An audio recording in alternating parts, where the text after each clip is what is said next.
예, 오늘 함께 묵상하실 말씀 잠언 25장입니다. 잠언 25장입니다. 표제어가 있습니다. 솔로몬의 잠언 추가라고 이렇게 돼 있잖아요. 예, 근데 이게 솔로몬의 잠언이 맞기는 해요. 그런데 1절에 보면 이것도 솔로몬의 잠언으로 유다왕 히스기야의 신하들이 편집했다라고 얘기를 하잖아요. 그러면은 요 25장 이후의 말씀들은 그 앞에까지 우리가 봤었던 거 있잖아요. 24장까지. 그거는 그냥 솔로몬이 직접적으로 다 이야기한 거였잖아요. 여기에서 이제 중요하다라고 생각되는 거 있잖아요. 예. 그러니까 지금 시대가 바뀐 거죠. 쉽게 말하면 1장부터 24장까지는 솔로몬, 그리고 25장부터 이후는 히스기야 시대. 그러면은 꽤 세대 간의 간격이 있다는 얘기거든요. 그래서 솔로몬이 주었던 그 잠언, 그 지혜와 교훈들, 이런 것들 중에서 히스기야 시대, 그리고 또 그 이후의 시대에 필요했었던, 더 강조되어졌어야만 하는 그 잠언들을 다시 이렇게 추려서 기록을 해놓은 겁니다. 그래서 25장을 이렇게 보시면 이거 앞에서 본 것 같은데?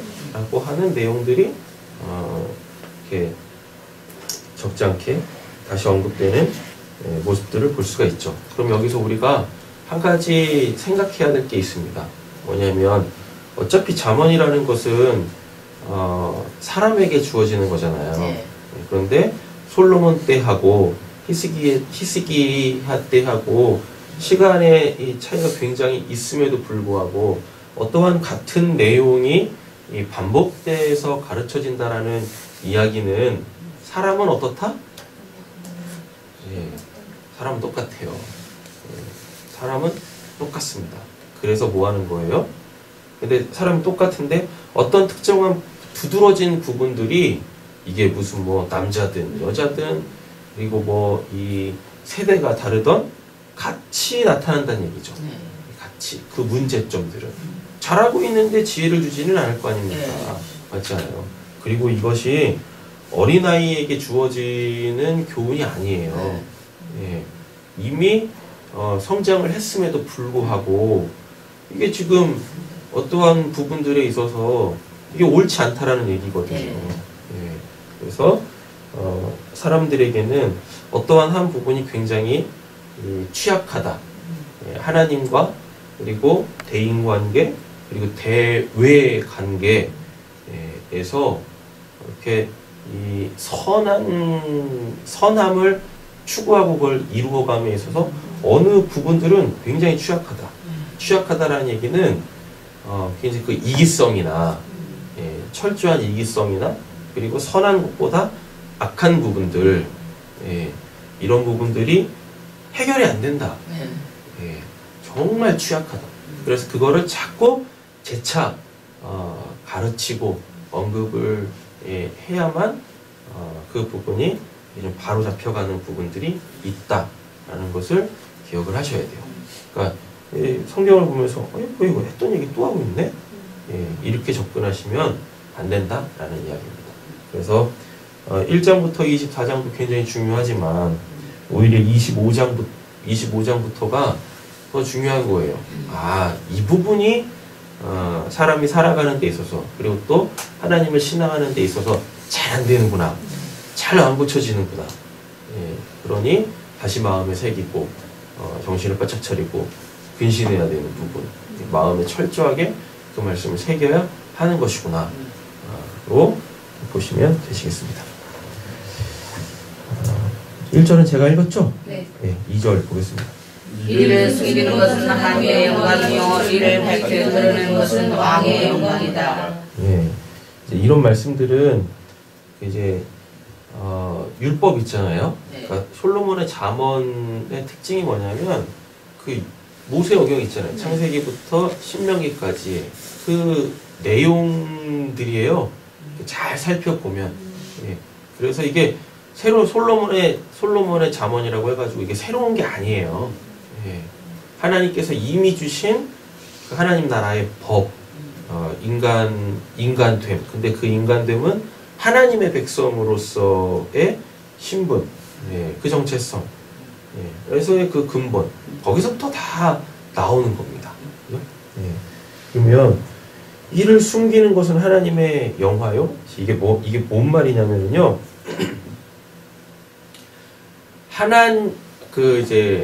하나님의 뭐 계획이나 하나님의 일하심이나 하나님의 뜻이다는가 뭐 이런 것들은 도대체 인간의 수준에서는 그 이제 이해 영역이나 또는 방법의 영역이나 그 일이 처리되어지는 어떤 그 과정, 이게 인간이 수용할 수 없는 거예요. 그러니까 인간의 생각을 훨씬 뛰어넘어서 하나님이 하신다는 얘기입니다. 네. 예. 그래서 지금 이거를 이렇게 표현하고 있는 거예요. 이를 숨기는 것은 하나님의 영화요. 예. 그러니까 인간이 알아먹을 수 없다라는 얘기인 거죠. 그럼에도 불구하고 결국은 그 일이 이루어져. 어떻게? 의롭게, 선하게, 예, 덕이 되게. 내가 생각했을 때는 아닌 것 같거든요. 예. 그렇잖아요? 그런데 하나님은 다 그렇게 하시더라 라는 이야기입니다. 그래서 이게 뭐가 되는 거예요? 영화가 되는 거예요. 예, 영광이 되는 겁니다. 와, 그런데 진짜 이렇게 되네. 예, 되셨죠? 근데 이런 것들이 다 이제 말씀이 기록이 되었죠. 신명기 29장 제가 읽을게요. 신명기 29장 29절 보시면 감추어진 일은 똑같습니다. 네. 숨긴 것은 똑같은 거예요. 네. 감추어진 일은 우리 하나님 여호와께 속하였거니와 나타난 일은 영원히 우리와 우리 자손에게 속하였나니 이는 우리에게 이 율법의 모든 말씀을 행하게 하려 하심이라. 예. 그러니까 만약에 그냥 율법이라고 치면 율법이 딱 주어졌는데 이게 지금 뭔 뜻인지 모르는 거지. 예. 그런데 뭐래요? 행하는 거야 그렇게. 믿음을 가지고 하나님의 말씀이니까 행하는 거예요. 그러면 뭐야? 예. 이게 뭐야 도대체 뭔지 모르고 그냥 지켰던 그 율법이다 치더라도 그 율법에는 하나님의 마음이나 하나님께서 그 율법을 지킨 자들에게 주시려고 하는 어떠한 이 좋은 것들, 복, 형통 이런 게 있을 거 아닙니까? 이게 자기 삶에서 주어지는 거예요. 이게 뭔지도 모르고 그냥 했는데 뭐예요? 네. 그 율법 속에 숨겨져 있는 하나님의 그 귀한 복들, 예, 이런 것들이 자기에게 주어진다라는 이야기인 거죠. 로마서 11장 33절에도 보면은요, 깊도다 하나님의 지혜와 지식의 풍성함이요. 이거 지금 우리가 잘 모른다는 얘기입니다. 네. 예. 하나님의 그 지혜가 너무 깊고 크고 다양해서 우리가 다 알지 못한다는 얘기인 거예요. 그의 판단은 헤아리지 못할 것이며 그의 길은 찾지 못할 것이로다. 예. 그런데도 불구하고 어떻게 되어져요? 하나님을 믿고 의지하면 그 모든 일들이 다 이루어진다라는 얘기인 거예요. 이렇게. 예. 그런데 오늘 본문으로 다시 돌아와 보면 이를 밝히 드러내는 것은 왕의 영광이다라고 하잖아요. 그러니까 이때 당시에 왕은 하나님의 그 주권과 통치의 대리자지 않습니까? 예. 그러니까 왕은 철저하게 어떻게 해야 돼요? 자기가 추구하려고 하는 눈에 보이는 그 가치, 예, 돈, 재물이겠죠. 군사력이겠죠. 부인, 외교, 예, 그러니까 다른 나라들과의 평화 협력 이런 거겠지 않습니까? 나라가 잘 살려면은 이게 세 개가 필요하잖아요. 근데 하나님이 왕으로 뽑아야 될 사람들은 이거 추구하지 말라라 그래요. 이건 세상 임금들이 한다는 얘기입니다. 하나님의 나라는 이렇게 움직이는 게 아니죠. 모든 나라의 흥망성쇠를 주관하시는 분이 하나님이신데 뭐하러 이 세계에 가치를 두겠습니까? 그런데 왕이 해야 될 게 한 가지가 있어요. 여호와의 율법을 복사하여 주야로 그 말씀을 묵상해야 되는 거였었어요. 그러니까 이 말은 다시 말하면 왕은 하나님의 대리자입니다. 예. 그러니까 대리자가 자기를 보낸 이의 마음, 계획, 뜻 이런 걸 모르면 어떻게 그 자리에서 왕의 자리에서 뭘 하겠냐고요. 네. 그러니까 하나님하고 끊임없이 교제를 해야 되는 거예요. 그래가지고 다른 사람들은 알지 못하는 하나님의 그 일하심 이런 것들을 어떻게 해야 돼요? 적어도 누구는 왕은 알아먹고 그걸 가지고 통치를 해야 되는 거예요. 지금 그걸 이야기하는 겁니다.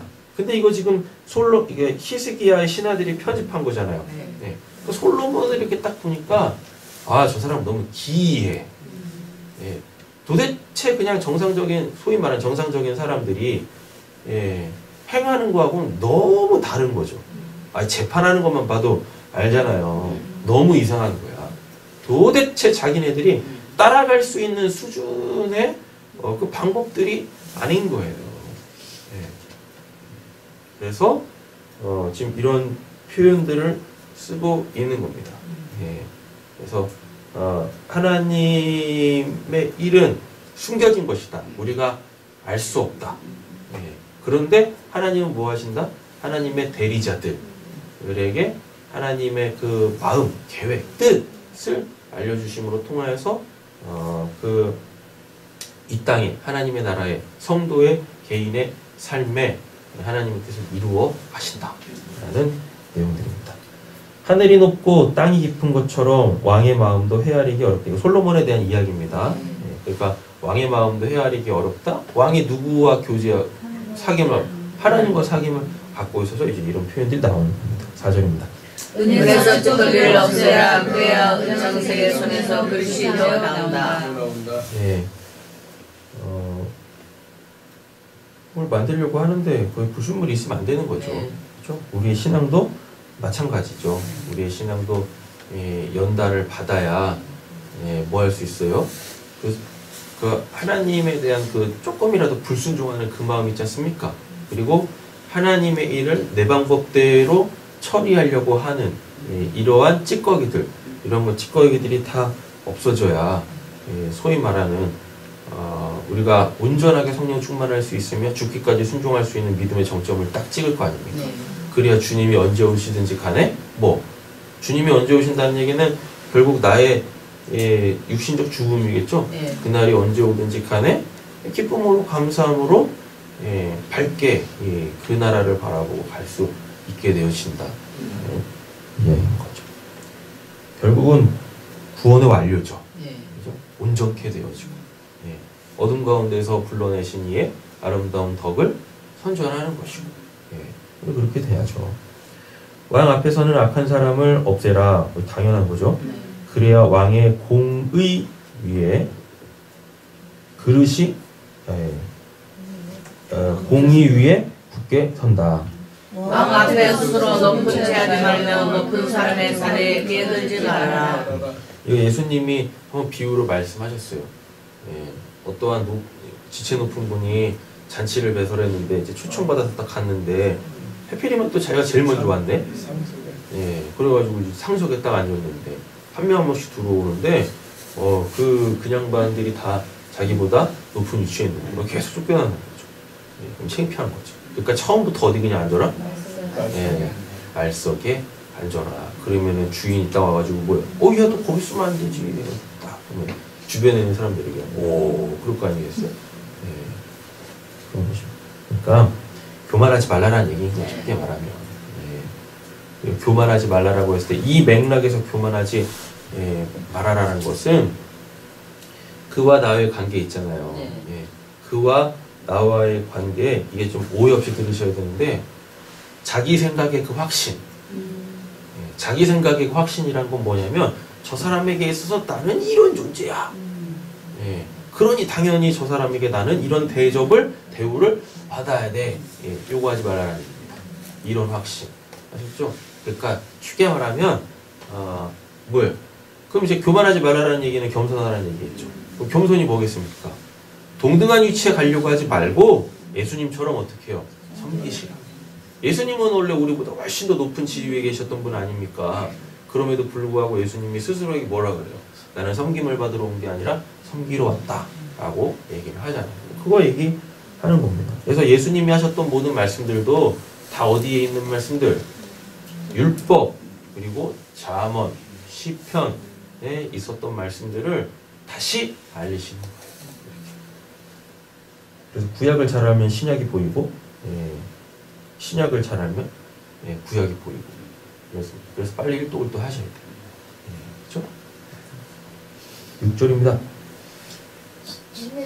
진짜 읽을 차례. 너의 눈 앞에 있는 높은 관리들 앞에서 저리로 내려가라는 말을 듣는 것보다 이리로 올라오라는 말을 듣는 것이 더 낫기 때문이다.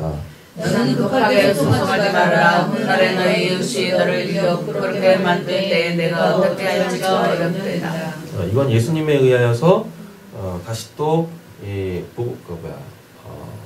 산상수훈에서 설명이 되어집니다. 예수님 하나님한테 이제 뭐 재물 드리러 이렇게 간다고 하는데 저기 송사 걸린 사람이 뭐 해버리면 시판거려 버리면 아무것도 못하는 거거든요. 그러니까 하나님께 예물 드리러 갈 때에 뭐부터 해라? 화목부터 해라. 쉽게 말하면 인간의 관계는 끊어질 대로 다 끊어져 있으면서 하나님한테 뭘 하겠다고 하려고 하지 말고, 그럼 여기서부터 또 뭐가 나오는 거예요? 율법이 나오는 거죠? 하나님 사랑, 이웃 사랑. 근데 그거는 같다라고 얘기를 하잖아요. 이웃과 다툴 일이 있으면 그와 직접 변론하고 그의 비밀을 퍼뜨리지 말아라. 그 말을 듣는 사람이 오히려 너를 비난하면 그 나쁜 소문이 내게서 떠나지 않고 따라들까 두렵다. 경우에 알맞은 말은 은쟁반에 담긴 금사가이다. 지혜로운 사람의 책망은 들을 줄 아는 사람에게는 굴비울의 숨은 목걸이다. 그래서 이 말은 말을 잘해야 된다는 얘기입니다. 말을 잘해야 돼요. 그리고 또 뭘 해야 돼요? 잘 들어야 돼요. 잘 들어야 돼요. 믿음직한 심부름꾼은 그를 보낸 주인에게 무더운 추수 때 시원한 냉수와 같아서 그의 주인의 마음을 시원하게 해준다. 선물을 하다가 거짓말로 자랑할 것 같은 사람은 비를 내지 못한 구름과 바람 같다. 이건 선물 안 한다는 얘기죠? 네. 많이 종종 있어요. 이런 일들이. 선물한다고 해놓고 안 해. 그 말을 들은 사람은 뭐 하고 있겠어요? 기대하고 있겠죠. 그죠? 선물은 그냥 뭐 하는 거예요? 그 앞에 본문에 있었잖아요. 조용히 주는 선물이 사람을 얻는다고, 마음을 얻는다고. 그냥 동네방네 다 떠들썩하게 해놓고서 뭐예요? 심지어 그런 일들도 있지. 선물 사준다고 백화점 데려갔어. 그래가지고 마음에 드는 거 하나 골라봐요 해놓고서 다 골랐는데 뭐예요? 카드를 안 갖고 왔네? 그래가지고 빨리 계산하세요. 웃기는 거지 그런 게. 선물한다고 해놓고 선물한다고 했을 때는 마음이 좋아서 할 거 아닙니까? 마음이 좋아가지고 딱 했는데 그냥 또 마음이 안 좋아졌네? 기분이 상했네? 그래서 뭐예요? 또 안 하는 거지. 그러면 안 된다라는 얘기예요. 원래 선물이라는 게 그냥 주는 거잖아요. 그냥 내 마음이 좋아서 주는 거잖아요. 그러면은 뭐예요? 그 마음 잘 지켜서 그렇게 행하면 돼요. 그러니까 여러분들도 조심하세요. 마음 좋다고 막 선물하려고 하지 마세요. 그 마음 조석변기합니다. 아셨죠? 그러니까 마음이 딱 왔다, 마음이 좋다 그러면 아무 생각하지 마시고 빨리 그 마음을 실천하셔. 그리고 선물 샀으면은 빨리 줘야지. 좋은 때를 기다리고 묵혀놓으면 마음이 또 변해. 그럼 또 자기가 써 그냥 그거. 그런 겁니다. 분노를 오래 참으면 지배자도 설득되고 부드러운 혀는 뼈도 녹일 수 있다. 꿀을 발견할지라도 적당히 먹어라. 자식하면 맛도 좋다. 이게 지금 16절 이거는요. 꿀을 발견하더라도 적당히 먹어라. 그러면 이거 꿀은 좋은 거예요. 그럼 이거 지금 문맥에서 살펴야 되거든요. 그럼 꿀은 당연히 꿀은 좋죠. 탈진한 사람한테 꿀 먹이면 눈이 밝아진답니다. 그러니까 이거 빨리 이게 몸을 회복시킨다라는 얘기인 거거든요. 그러니까 꿀은 하여튼 좋은 거야. 예. 근데 문맥에서 보면 요 꿀이 뭐냐면 적정한 선을 얘기해요. 예. 적정한 선, 적당한 거. 그래가지고 아까 보면 뭐 경우에 알맞은 말은 은쟁반의 금사가다. 뭐 지혜로운 사람의 책망은 들을 줄 아는 사람의 금. 예, 요거 있잖아요. 좋은 말도 계속하면 뭐예요? 물러. 예. 그죠? 책망도 계속 들으면 뭐예요? 예. 고막이 터져요. 그러거든요. 그래서 요 꿀은 좋은 건데, 이걸 어떻게 해요? 적당히 먹어라. 라는 얘기. 아, 저 사람을 살릴 수 있는 그 어떤 것 딱 발견했는데 이게 좋다고 그냥 막 계속 먹이는가? 예. 그러다 당뇨 걸립니다. 예. 그러다가 위장 다 녹아. 여러분 그 꿀이 적당하면 좋지만 넘쳐나면 다 삭게 만들어요. 꿀이 굉장히 강하다고요. 그래서 그건 적당히 먹어야 돼. 적당히. 그래서 요 지금 문맥에서 이 꿀은 뭐예요? 적정선. 딱 거기까지. 우리나라 말로 따지면은 뭐 과유불급이라고 있잖아요. 네. 좋다고 넘치면 오히려 뭐가 된다? 해가 된다. 적당히. 이웃집이라 하여 너무 자주 드나들지 말아라. 그가 그러니까 16절. 그래서 꿀단지 보면서 아유 말씀에 또 이게 딱 기록이 돼. 아, 적당히 먹어야지. 예? 뭐 곰돌이 풉니까? 아니에요. 예. 이건 지금 문맥에서 이게 꿀이 얘기하는 걸 알아야 되는 겁니다. 꿀이 뭔가. 그죠? 자주 드나들지 말아라. 그가 실증이 나서 너를 미워하게 될지 모른다. 거짓말로 이웃에게 불완충을 하는 사람 망치요 칼이요 뾰족한 화살이다. 환난을 당할 때 진실하지 못한 사람을 믿는 것은 마치 썩은 이와 뼈가 부러진 다리를 의지하는 것과 같다. 마음이 상한 자의 앞에서 즐거운 노래를 부르는 것은 추운 날에 옷을 벗기는 것과 같고 상처에 철을 붓는 것과 같다. 네. 19절 같은 말씀은 이건 이제 우리의 신앙이라는 것도요, 하나님에 대한 믿음이라는 것도요, 그 사실 있잖아요. 역사적 그 사실 여기를 기반으로 하고 있는 거예요. 예. 사람들이 만들어낸 허구나 이상을 기초로 세워진 게 절대로 기독교가 아니다라는 이야기인 것입니다. 그래서 우리의 관계도 다 뭐 그 사실, 사실에 입각해서 관계를 맺어야 하는 거죠. 20절을 그냥 아주 쉽게 얘기하면 분위기 파악하라는 얘기죠. 네. 네. 이게 분위기 파악을 잘해야지 그냥 뭐 자기 마음대로 하면 될 일도 안 되는 거죠. 21절 내 원수가 배고파하거든 먹을 것을 주고 목말라하거든 마실 물을 주어라. 이렇게 하는 것은 그의 낯을 뜨겁게 하는 것이며 주님께서 너에게 선으로 갚아 주실 것이다. 그래서 예수님이 이 말도 하십니다. 원수 위해서 기도하고 저주하는 자를 위해서 축복하라.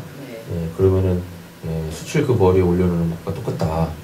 라고 말씀하셨어요. 북풍이 비를 일으키듯 헐뜯는 혀는 얼굴에 분노를 일으킨다. 다투기를 좋아하는 여자 넓은 집에서 함께 사는 차라리 다락한 구석에서 혼자 사는 것이 더 낫다. 먼 데에서 오는 기쁜 소식은 목이 타는 사람에게 주어지는 냉수와 같다. 의인이 악인 앞에 무릎을 꿇는 것은 흩어진 샘물 같고 오염된 물과 같다. 꿀도 또 나왔네요. 꿀도 너무 많이 먹는 것은 뭐가 돼요? 좋지 않듯이 영예를 지나치게 구하는 것은 그럼 여기서 꿀은 뭐겠어요? 영예겠죠. 그죠? 용화로움이겠죠. 자기의 그냥 쉽게 얘기하면 자기의 잘됨 이런 거죠. 그러니까 이런 거를 너무 추구하지 말아라 라는 이야기겠죠. 좋은 겁니다. 영예 좋은 거죠. 그렇잖아요. 근데 그걸 추구하다 보면 스스로 뭐가 되어져요? 많은 것들 잃게 되어져요. 이게 뭐냐면 자기만 뭐 하면 돼? 잘나면 돼. 자기만 뭐 하면 돼요? 우뚝 서면 돼요. 그러다 뭐예요? 본인이 망하는 거지. 영예를 지나치게 구하는 것은 좋지 않다. 자기의 기분을 자제하지 못하는 사람은 성이 무너져 성품이 없는 것과 같다. 네. 이것도 뭐예요? 이거 이제 앞에 있는 본문들, 그러니까 솔로몬의 잠언들을 보면 분냄을 더디하라, 뭐 이런 내용들과 그리고 앞에 뭐 자기 좋다고 그냥 막 노래 부르며 힘든 가운데 있는 사람들 힘들게 하는 거죠. 더 힘들게 하는 거죠. 그죠? 그래가지고 오늘 이 잠언 25장에서는 그 유명한 말씀 있지 않습니까? 11절, 12절 11절, 12절 경우에 알맞은 말은 은장반에 담긴 금사가 지혜로운 사람의 책망은 들을 줄 아는 사람의 귀에는 금고리 순금 목걸이 적당하게 이렇게 꿀을 줄 수 있는 지혜로운 저희들이 됐으면 좋겠습니다. 기도하겠습니다. 하나님 아버지 감사합니다. 오늘도 이 잠언의 말씀을 통하여서 우리가 어떻게 해야 될지에 대하여서 알려주시니 감사합니다. 하나님 잘 안 되는 것들입니다. 하지만 이 말씀 깊이 묵상할 때에 내가 드러날 때, 내 감정이 앞설 때, 내 생각의 방법들, 옳다 여기는 것들이 튀어나오려고 할 때 이 말씀들이 우리의 입에 재갈을 물릴 줄로 믿습니다. 그리고 듣는 귀를 열어서 그의 마음 그리고 그가 처한 상황들 보게 하시고 참된 위로나 책망 그에게 나에게 필요한 것이 하나님에 의해서 공급되어지는 귀한 은혜로운 삶이 되게 하여 주시옵소서. 모든 말씀 예수님의 이름으로 기도드립니다. 아멘.